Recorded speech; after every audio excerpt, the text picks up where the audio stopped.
بالکل سیدھی سی بات ہے کہ صحبت یہ اثر رکھتی ہے۔ بندے کا اٹھنا بیٹھنا چلنا پھرنا جن لوگوں کے ساتھ زیادہ ہوتا ہے ان کی عادتوں کا اور ان کی طبیعتوں کا اثر اس کی ذات میں ہوتا ہے۔ اللہ تعالیٰ جل جلالہ نے فرمایا وَكُونُوا مَعَ الصَّادِقِينَ، سچوں کے ساتھ ہو جاؤ۔ سچوں کے ساتھ رہو گے تو ان کی صحبت کا اثر تمہاری اپنی ذات میں بھی ہوتا چلا جائے گا۔ آپ بالکل سادہ سے انداز بھی اگر سامنے رکھ کے دیکھیں نا تو کئی مثالیں ہمارے سامنے اس طرح کی آتی ہیں کہ بے جان چیز بھی اپنا اثر چھوڑتی ہے۔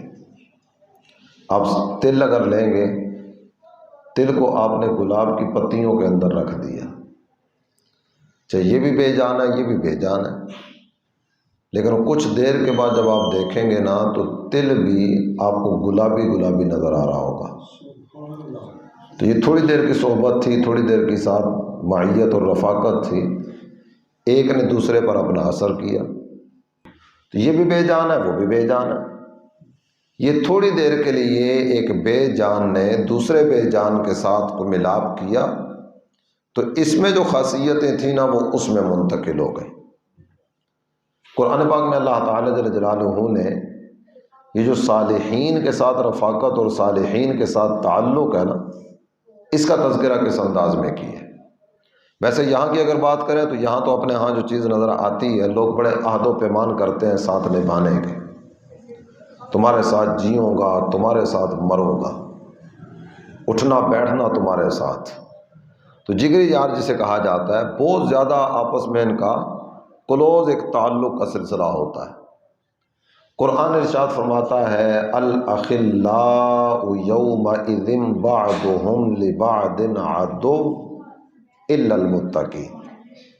یہ جتنے بھی قریب کے رشتے ہیں نا یہ کل قیامت کے دن آپس میں ایک دوسرے کے گہرے دشمن بن چکے ہوں گے۔ جو دوستی تقوی کی بنیاد پر لگائی گئی، جو دوستی پرہیزگاری کی بنیاد پر لگائی گئی، جو دوستی اللہ تعالیٰ جل جلالہ کی یاد میں زندگی بسر کرنے والوں کے ساتھ لگائی گئی، یہ دوستی کل قیامت کے دن بھی کام آئے گی۔ اور یہ جو دوستی ہوتی ہے نا بعض اوقات بندہ دیکھتا نہیں ہے کہ کسی کے ساتھ بھی دوستی کا ہاتھ بڑھا دیا، کسی کے ساتھ بھی تعلق استوار کرنا شروع کر دیے، جبکہ اللہ کے پیارے حبیب صلی اللہ تعالیٰ علیہ وآلہ وسلم نے اس تعلق سے جو ہماری تربیت فرمائی ہے نا، میرے آقا ارشاد فرماتے ہیں المرء علی دین خلیلہ، یہ بندہ اپنے دوست کے دین پر ہوا کرتا ہے۔ جس کے ساتھ تعلق استوار کرے گا نا جیسے عقائد اس کے ویسے عقائد اس کے ہوتے چلے جائیں گے، جیسے نظریات اس کے ویسے نظریات اس کے ہوتے چلے جائیں گے۔ بعض اوقات نا ہم اس کو بالکل معمولی سا سمجھتے ہیں اور بعض اوقات یہ جملے بھی سنائے جاتے ہیں جناب وہ خیر ہے، تعلق بنانے میں کیا حرج ہے، دوستی نبھانے میں کیا حرج ہے، ساتھ ہی تو اٹھنا بیٹھنا ہے۔ ہم ساتھ اٹھنے بیٹھنے کا سلسلہ رکھیں گے، جو بات اچھی لگے گی لے لیں گے، جو بات اچھی نہیں ہوگی چھوڑ دیں گے۔ لیکن بالکل سیدھی سی بات جو نا وہ یہ ہے کہ گمراہی بتا کر نہیں آتی، بدعقیدگی اعلان کر کے نہیں آتی کہ دیکھو تمہاری طرف بدعقیدگی بڑھتی چلی جا رہی ہے، بد مذہبیت تمہاری طرف دندناتی آتی چلی جا رہی، تو یہ گمراہی بتا کر نہیں آتی۔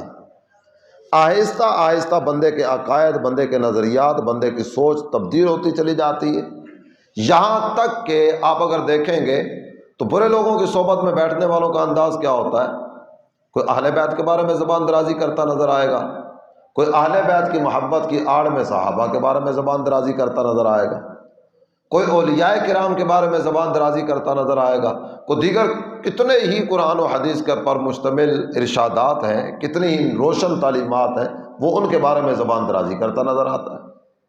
چاہے اس کے پس منظر میں جا کر دیکھیں نا تو اس کو راتوں رات کو طبیعت میں اس طرح کوئی ایسی صورت نہیں ہوئی تھی کہ صبح اٹھا تو اس کی سوچ بدل گئی۔ یہ بعض اوقات ہوتا ہے نا بولے کتے نے کاٹ لیا، تو ایسی صورت نہیں ہوئی کہ گلی میں جاتے ہوئے کسی کتے نے کاٹ دیا تو اس کے نظریات چینج ہو گئے۔ یہ وہ محبتیں تھیں جو اس کے دل میں سرایت کیے ہوئے تھیں، آہستہ آہستہ یہ ان محبتوں میں آگے بڑھتا چلا گیا، جن کے ساتھ پیار تھا، جو سوچ ان کی تھی وہی سوچ اس میں منتقل ہوتی چلی گئی۔ المرء علی دین خلیل۔ اور جہاں میں 19ویں پارے کے ایک مقام کو آپ کے سامنے بیان کر کے بات کو لے کر آگے پڑھوں گا۔ کل قیامت کا دن ہوگا، قیامت کے دن نا ایک آدمی پر حسرت طاری ہوگی، قرآن نے اس کا تذکرہ کیا۔ اس بندے کی زبان پر جو جملے آئیں گے، یہ فلاں کی دوستی تھی جس نے مجھے راہ حق سے بہکا دیا تھا۔ اس دن بندے پر یہ حسرت طاری ہو رہی ہوگی، لیکن اس دن کا پچھتاوا اس کے کسی فائدے کا نہیں ہوگا، کسی کام میں نہیں آئے گا۔ تو جو اصل سوچنے والی چیز ہے نا وہ یہ ہے کہ بندہ آج دوستی کا ہاتھ بڑھانے سے پہلے نا تھوڑی دیر کے لیے دیکھ لے کہ جس کی طرف میں دوستی کا ہاتھ بڑھا رہا ہوں اس کی سوچ کس طرح کی، اس کے نظریات کس طرح کے، اس کی اپنی کیفیت کس طرح کی ہے۔ سب چیزوں پر پہلے غور کرے، اس کے بعد آگے بڑھنے کا سلسلہ کرے۔ اور یہ جو اللہ کے نیک بندوں کی صحبت ہے، اللہ تعالیٰ جل جلالہ کے نیک بندوں کی محبت، یہ تھوڑی دیر کے لیے بھی اگر مل جائے نا، اللہ کی رحمتوں سے بندہ حصہ پانے میں کامیاب ہو جاتا ہے۔ میرے آقا صلی اللہ تعالی علیہ وآلہ وسلم ارشاد فرماتے ہیں، اللہ کے کچھ فرشتے ایسے ہیں جن کا کام حدیث میں ذکر کیا گیا یطوفون فی الارض، یہ زمین میں چکر لگاتے رہتے ہیں۔ ان کے ذمے جو کام ہے وہ یہی ہے کہ لوگوں کے احوال کی خبر لینا، زمین میں چکر لگانا۔ یہ فرشتے اللہ تعالی جل جلالہ کی بارگاہ میں حاضر ہوئے۔ اللہ تعالی جل جلالہ ارشاد فرماتا ہے، میرے فرشتوں میرے بندوں کو کس حال میں پایا؟ اللہ جانتا ہے، کوئی چیز اس سے چھپی ہوئی نہیں ہے، لیکن فرشتوں کو ارشاد فرماتا ہے، فرشتوں یہ بتاؤ میرے بندوں کو کس حال میں پایا؟ فرشتے اللہ تعالی جل جلالہ کے جناب میں عرض کرتے ہیں، مولا ہم ایک جگہ سے گزر رہے تھے، ہم نے دیکھا کچھ لوگ جمع ہو کے نا تیرا ذکر کر رہے تھے، تیرے بندے جمع ہو کر تجھے یاد کر رہے تھے۔ اللہ تعالی جل جلالہ نے ارشاد فرمایا، فرشتوں گواہ رہو میں نے ان سب کو بخش دیا۔ اللہ کا ذکر کر رہے ہیں، اپنے رب کو یاد کر رہے ہیں، اللہ تعالی جل جلالہ فرماتا ہے میں نے ان سب کو بخش دیا۔ فرشتے جناب باری تعالیٰ میں عرض کرتے ہیں، فیہ عبد خطا انما مر فجلس بہم۔ میرے مولا جو تیرا ذکر کرنے کے لیے لوگ بیٹھے ہوئے تھے نا، یہ سارے نیک نہیں تھے، یہ سب تقوی اور پرہیزگاری والے نہیں تھے، ان میں نا ایک گناہ گار بندہ بھی تھا۔ تیرے بندے جمع ہو کر تیرا ذکر کر رہے ہیں، ان میں ایک گناہ گار بھی تھا، اور یہ جو گناہ گار ہے نا، یہ ان کی صحبت کا ارادہ لے کر نہیں آیا، ان کے ساتھ بیٹھنے کا ارادہ لے کر نہیں آیا، صرف اتنا ہوا انما مر فجلس بہم، یہ گزر رہا تھا، گزرتے گزرتے اس کی نظر پڑی تیرے بندے جمع ہو کر تیرا ذکر کر رہے ہیں، یہ بھی ان کے ساتھ بیٹھ گیا۔ گھر سے ارادہ لے کر نہیں چلا، گھر سے باقاعدہ سے ان کا قصد کر کے نہیں آیا کہ میں اللہ کے نیک بندوں کی صحبت میں بیٹھوں گا، بس صرف ارادہ لے کر وہاں سے گزر رہا تھا، گزرتے گزرتے نظر پڑی یہ بھی ساتھ بیٹھ گیا۔ اللہ تعالی جل جلالہ نے ارشاد فرمایا، فرشتوں گواہ ہو جاؤ، فغفرت لہ ولہم، یہ جتنے یہاں بیٹھے تھے نا میں نے اس گناہ گار کو بھی بخشا اور ان سب کی مغفرت فرما دی۔ میرے آقا یہ بات ذکر کرنے کے بعد پتہ کیا فرماتے ہیں؟ اللہ کے پیارے حبیب صلی اللہ تعالی علیہ وسلم فرماتے ہیں، ہم القوم لا یشکی جلیسہم، یہ اللہ والے ایک ایسی قوم ہے کہ ان کی صحبت میں بیٹھنے والا کبھی بدبخت رہتا ہی نہیں ہے۔ جو صالحین کے قرب میں بیٹھنے والا ہے نا، اللہ کے نیک بندوں کے پاس بیٹھنے والا ہے، یہ بدبخت نہیں رہتا۔ یہ بدبخت بھی ہو نا تو اس کی بدبختی بھی نیک بختی میں تبدیل ہو جاتی۔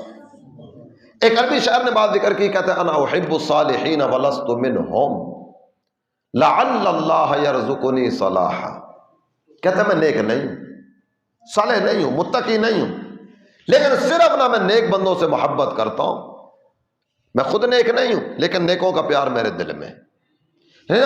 ہم اپنی کیفیت کو سامنے رکھتے ہوئے اگر بات کریں، ہم نیک نہیں ہیں لیکن غوث اعظم سے محبت ہے، داتا صاحب رحمۃ اللہ علیہ سے محبت ہے، پیر میرن شاہ صاحب رحمۃ اللہ علیہ سے محبت ہے، بابا فرید الدین گنج شکر ہماری عقیدتوں کا مرکز، خواجہ معین الدین اجمیری رحمۃ اللہ علیہ کی چاہت ہم اپنے دل میں پاتے ہیں۔ اللہ تعالیٰ جل جلالہ کے جتنے بھی نیک بندے ہیں نا، ہمیں نیکوں سے محبت، ہم نیک نہیں ہیں لیکن نیکوں سے محبت۔ انا احب الصالحین ولست منہم لعل اللہ یرزقنی صلاحا، میں نیک نہیں ہوں لیکن نیکوں سے محبت کرتا ہوں۔ اللہ کی رحمت سے امید ہے کہ اللہ تعالیٰ اپنے نیک بندوں کے صدقے مجھے بھی نیک بنا دے گا. میں نیک نہیں ہوں لیکن نیکوں کے صدقے اللہ تعالیٰ کی رحمت کی نظر مجھ پہ ہو جائے گی. تو یہ اللہ کے نیک بندوں کی قربت نہ صرف یہاں نہیں ہر جگہ پہ فائدہ دے گی. ایک تو میں نے حدیث مبارک آپ کے سامنے صحیح مسلم کی پڑھی ہے. حضرت انس ایک حدیث کے راوی ہیں، فرماتے ہیں اللہ کے پیارے حبیب صلی اللہ تعالی علیہ وسلم نے کل قیامت کے دن کے بارے میں بات ذکر فرمائی.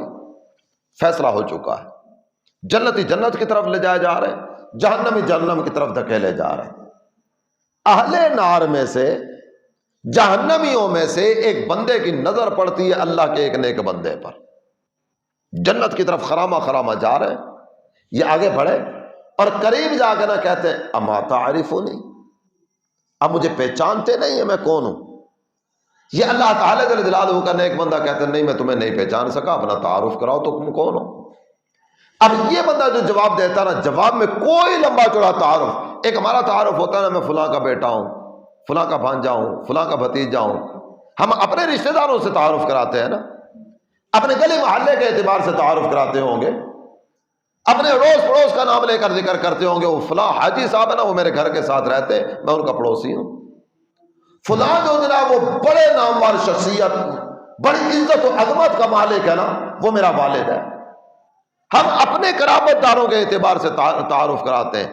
وہ بندہ جس کے بارے میں جہنم کا فیصلہ کیا جا چکا ہے، وہ تعارف کیا کروا رہا ہے؟ کہتے ہیں انا الذی سقیتک شربۃ. یاد کیجئے دنیا میں ایک موقع پر نہ آپ کو پیاس لگی تھی، پانی کی حاجت تھی، میں پانی لے کر آپ کی خدمت میں حاضر ہوا تھا، میں پانی لے کر آیا تھا. انا الذی سقیتک شربۃ، میں نے آپ کو پانی پلایا تھا. جب یہ اللہ تعالیٰ کے نیک بندے کی خدمت کا عرض کرے گا نا، میں نے تو پانی پلایا تھا آپ کو، میں نے تو آپ کی خدمت گزاروں میں شامل تھا. اللہ تعالیٰ جل جلالہ ارشاد فرمائے گا فرشتوں میرے نیک بندے کی خدمت کرنے والا تھا، اس نیک بندے کی خدمت کی برکت سے نہ اسے داخل جنت کر دو. یہ نیکوں کے ساتھ تعلق کا فائدہ ہے، نیکوں کے ساتھ.